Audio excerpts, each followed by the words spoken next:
Well, thank you for coming here and joining this force to clean up our planet.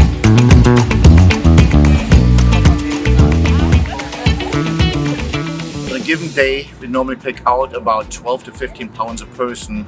The biggest haul we ever had was over 800 pounds. And the next one was 560. We had kitchen sinks.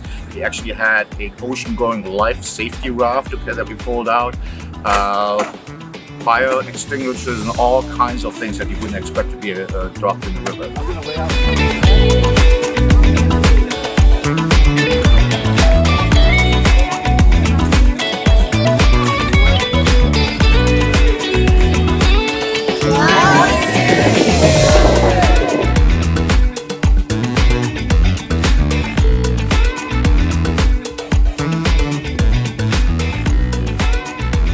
Hi, my name is George Rushka. I'm the Chief Service Officer with the City of Fort Lauderdale. I do all kinds of wonderful volunteer opportunities, and I need you to help me out the next time around. Thank you.